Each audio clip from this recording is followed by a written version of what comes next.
Yala Rosa, Tulfo, Padilla, magsasama-sama para sa lalo pang ikakaayos ng mga kabataang. Sabi ng mga senador, napapanahon na para tignan at amyendahan ang Juvenile Justice and Welfare Act na nagiging kasangkapang ng ilang kabataan sa paggawa ng krimen. I think it's about time na i-re-examine na naman natin. Dito sa batas na pinopropose ni Senator Robin Padilla, one strike ka lang. Naniniwala po ako na unang makikinabang dyan ay yung magulang. Kasi yung magulang po, yan yung unang konsentidor eh. Dagdag pa ng mga senador.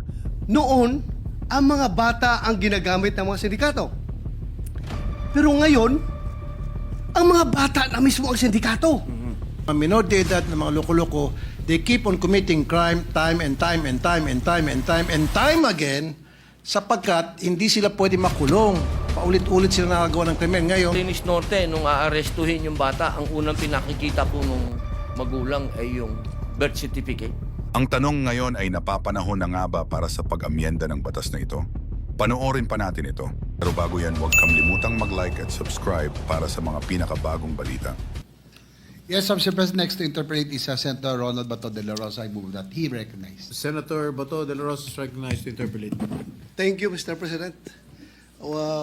Would the good gentleman from Bicol yield to just some clarificatory questions? Opo, isa pong karangalan na katulad po, siyempre po, katulad po ni Senator Raffy na matagal din pong nasa public service at narinig niya po niya lahat ang mga hinaing ng taong bayan. Kayo naman po ay dating PNP, talaga pong magmula sa mga lugar na malalayo hanggang sa makarating po dito sa Maynila, ay alam niyo na po ang mga nangyayaring krimen. Isa pong malaking karangalan sa akin ang marinig po kayo. Thank you po, good sponsor, Mr. President. Matanong ko lang kung ano sa tingin niyo kung itong sa current situation, ang mga bata, mga minor de edad, walang kinatakutan na batas. Kaya sila patuloy na gumagawa ng krimen. Kung tayo Po, yan yung unang konsentidor eh. Katulad nga po nung sinabi ng ating idol, Senator Raffy, ginagamit pa po. Totoo po yun ha. Pati po doon sa Camarines Norte, nung aarestuhin yung bata, ang unang pinakikita po nung magulang ay yung birth certificate. Totoo po yun. Ginagawang tsapa yung birth certificate. So siguro po, mas malinaw ko pong sasabihin sa inyo na kapag ito po ay naging makatotohanan at nangyari yung amenda, ito po ay hindi lang yung bata. Una na, yung magulang, magkakaroon na po siya ng lesson, magkakaroon na po siyang maging mangunsinte. Pangalawa, yung alam niyo po, hindi ko na po ipagkakaila sa inyo, nung minsan nagkaroon na rin tayo dito ng pagdinig, sinabi ko naman na alam natin ng underworld. At alam nyo rin po yan, General. Ang unang mga inaalagaan talaga ng mga sindikato, bata. Huwag na po natin yan i-deny.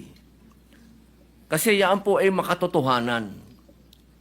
Kahit po sa bilangguan, ang unang-unang inaantay na dumating dyan, yung inosente at ignorante, yung walang aral, bata, kasi yan ho'y madaling doktrinahan. Isipin nyo, sa kalsada, sa ngayon, kung itong ganong klaseng paniniwala ang ihaharap mo sa mga bata, sige, gawin mo yan, hindi ka makukulong. Yung lakas ng loob ng kabataan natin, dadagdagan mo pa ng tsapa.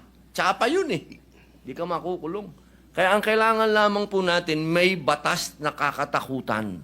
Hindi lamang po yung bata, unang-una yung magulang, pangalawa yung sindikato. Kasi dapat po nating tingnan lagi yung malaking sakop po nito. At diyan po sa kalsada, tandaan natin, ang vulnerable dyan, bata. At lalo na po, pagdating po dyan, sa usapin ng manonood ka dyan, ng kung ano-ano na napapanood natin sa social media, bata pa rin. Kaya hindi napakahirap tanggapin na pag nakagawa na ng krimen, ang sasabihin sa'yo, bata yan. Eh, pambihira. Saan naman naging bata yung gumawa ng heinous crime? Totoo po yun, Mr. President, good sponsor. I just would like to share with you my personal experience pagdating sa modus operandi ng mga criminal syndicates using bata Ito po yun. Isa, nung meron kaming, nahuli na puser ng droga, ininterrogate namin kung saan galing yung kanyang supply. Sabi niya, galing daw sa Cotabato. So, paano nakarating sa Davao yung supply na yan? Ganito, sir, ganito. Kunin to sa akin. Yung pala, kahit anong gawin namin checkpoint doon sa border ng Cotabato at ng Davao City, walang mangyayari. Dahil, alam mong ginagawa, meron silang bata na ginagamit. Ang bata, pinapasundo doon sa labas ng boundary, binigay yung cake, ha? Cake. Sa loob ng cake, nandun ang shabu, tinago. So, pag bata dadaan sa checkpoint, ano yan? Sir, cake ito, sir. Padala ng deliver doon sa my birthday. So, yun ang ginawa na bata ang ginagamit na courier ng drugs. Now, isa pa, yung akyat bahay gang. Yung akyat bahay gang, hindi ito basta-basta makaakyat sa mga bintana, mga masisikip na lugar. So, ang ginagamit nila bata. Meron silang bata na kinakarga para papasukin sa maliit na mga butas. Pag may kapasok sa loob, ma-unlock na yung door ng pintuan, yung lock ng pintuan, yun na. Kuha na nila yung mga nanakawin sa loob. Ito pa ngayon ang pinakamatindi. Talagang ginagamit na ang kabataan. Ang problema natin nung na-enact yung batas na yan, I think it's about 2006. Dahan-dahan, nalalaman ng kabataan yung kanilang criminal exemption ay sila ginagamit ng sindikato. But later on, around 5 to 10 years from the enactment of that law, with all due respect sa involved sa paggawa nitong batas na ito, because I know that was enacted before because of the demands of the time. But ito ngayon, nagbago nga, sabi mo nga, nagbago ang panahon. So I think it's about time na i-re-examine na naman natin, i-revisit natin itong batas na ito. Dahil nga, noon, ang mga bata ang ginagamit ng mga sindikato. Pero ngayon, ang mga bata na mismo ang sindikato. Hindi na sila nagpapagamit. Sila na mismo ang organizer sa criminal syndicate. Mga bata. Pag mahuli mo yan, pag imbestigahan mo, wala na sila ituturo na ginagamit lang po kami nitong mga matatanda na mga sindikato, inutusan kami. Sila na mismo. At pag hinuli mo, tama ka sinabi mo, pag huli mo, pag hawak mo sa bata, bubunot ka sa bulsa yan. Sir, birth certificate ko, less than 18 pa ako. Less than 18 ako, sir. Kaya hindi mo ko pwede arrestuin. Yun.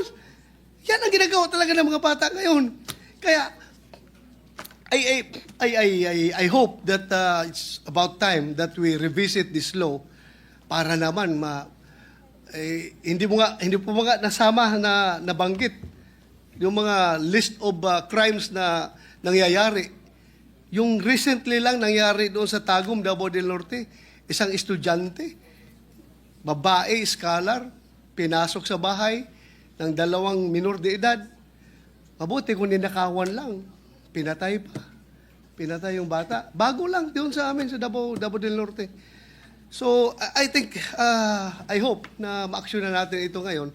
Dahil kahit anong gawin mo, kahit anong sabihin, kahit anong dipinsa natin sabihin na maganda yung batas na yan, ginawa yan para sa kapakanan ng mga kabataan.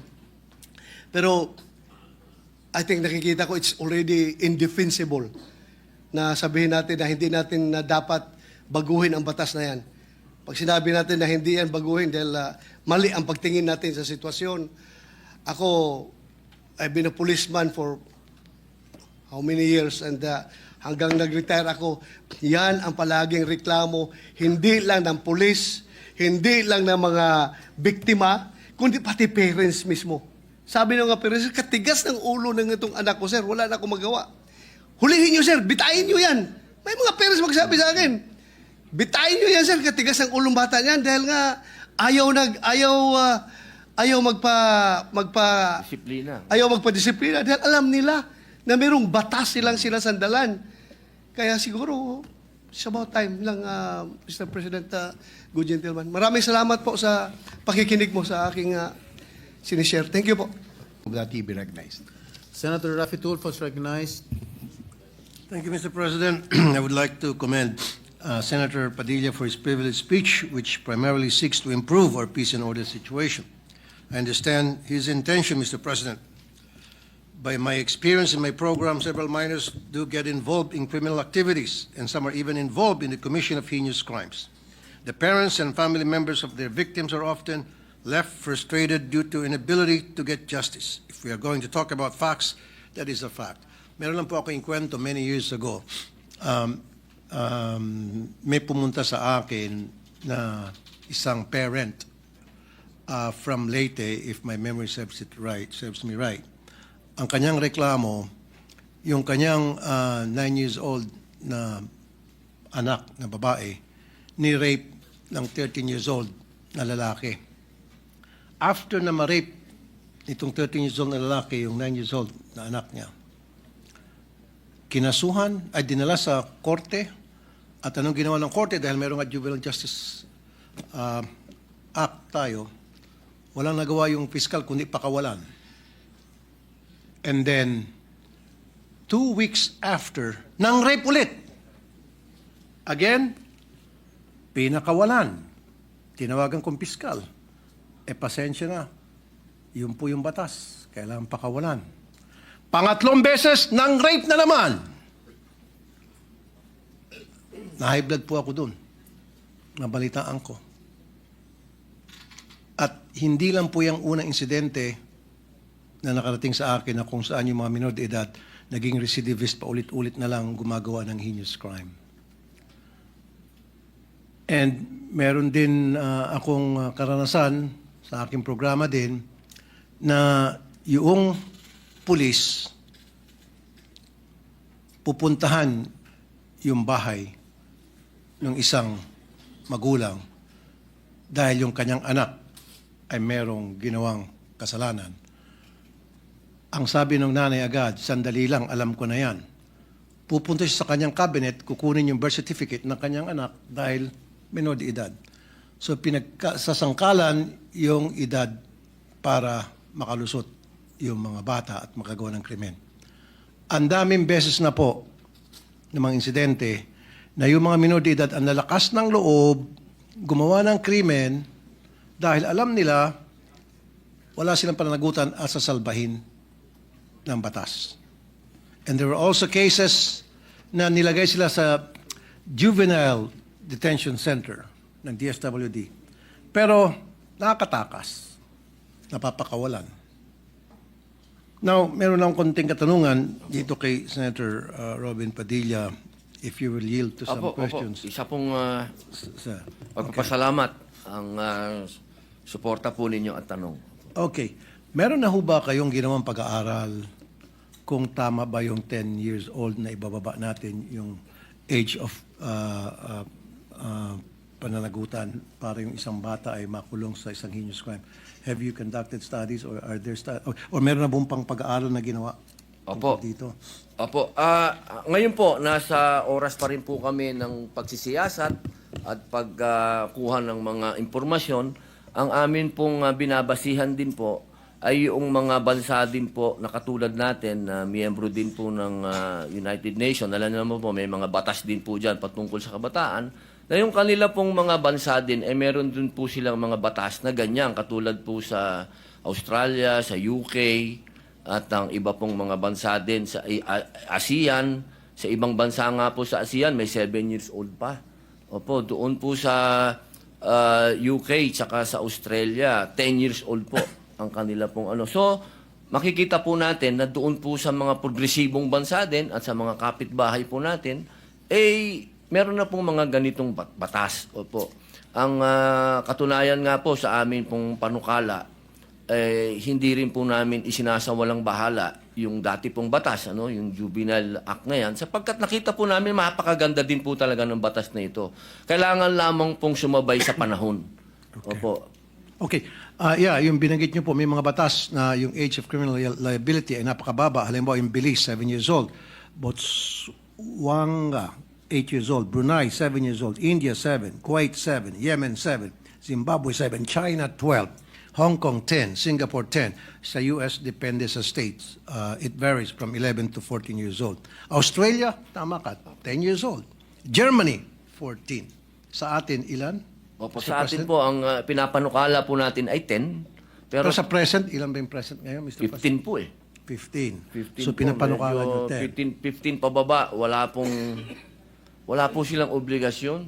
So, ibig sabihin, inahalin tulad nyo po ito sa current age of criminal liability sa Hong Kong na 10, and in Singapore na 10, and Australia 10. So, meron kayong pinagbabasihan. Opo, pinagbabasihan po natin, pero yung atin pong... Medyo mas mataas pa kayo kaysa sa bilis. Buti 10. Sa bilis, 7. Opo, opo. Sa Brunei, 7. India, 7. Kuwait, 7. Opo, opo. Katunayan po, tinitingnan din po natin yung naratibo lagi noong unang batas. Kasi gusto din po natin. Ako sa totoo lang po, Senator Raffy Idol, talagang nakita ko din po talaga naman na may katwiran yung dating batas, yung batas na umiiral ngayon. Hindi lang po siya tumutugma sa panahon. Kaya sa akin pong palagay, sa amin pong pagsasiyasat, yung 10 po, baka ito yung napapanahon. Ito po yung sa ngayon. Kasi lahat po ng nakikita nating krimen ngayon na nagagawa ng mga bata, nandiyan po yung range. Isipin niyo po, meron pa po tayong binasa kanina na gang rape na pababa po sila sa 10 years old. Ito po yung nakakatakot po. Kung ito po ay hindi natin haharapin ngayon, ang sabi nga po ng ibang mga eksperto, baka isipin talaga ng mga bata na okay lang to. Kasi hindi naman tayo makukulong. So, in other words, Mr. President, yung gusto mo na ibaba from 15 to 10 na age of criminal liability ay yung para sa mga heinous crime lang. Opo. So, kung yung sa mga theft, yung nambugbog, nagnakaw, may ginawang kung ano pang kalokohan, basta't hindi heinous, Balik po tayo balik sa original 15. law. So, heinous crime lang Opo, talaga. balik po doon sa original law na ginawa po nila. Opo. Thank you, Mr. President. That's all. Maraming salamat po. Thank you, Senator Tulfo, Majority Leader. Okay, Senator Tulfo. Quick lang, Mr. President, kasi hindi doon sa katanungan ni Sen Bato kay Senator Padilla na kung itong batas ba na ito na gusto maamendahan ni Senator Robin Padilla na ibababa sa 10 years old yung criminal liability, kung ito ba'y magiging deterrent, will it stop the minors from committing crimes? Para sa akin, ang sagot doon is yes and no. No, magkakaroon pa rin ng mga kriminal ng mga bata. Magkakaroon. And yes, yung mga bata na nakagawa na ng krimen, hindi na siya pwedeng umulit dahil nakakulong na siya. Sa present setup, yung mga minor de edad na mga loko-loko, they keep on committing crime time and time and time and time and time and time again sapagkat hindi sila pwede makulong. Paulit-ulit sila nakagawa ng krimen. Ngayon, kung dito sa batas na pinopropose ni Senator Robin Padilla, one strike ka lang. Gumawa ka ng krimen na heinous, kulong ka na, hindi ka na makaulit. Thank you, Mr. President. Maraming salamat po. Thank you, Senator Raffy.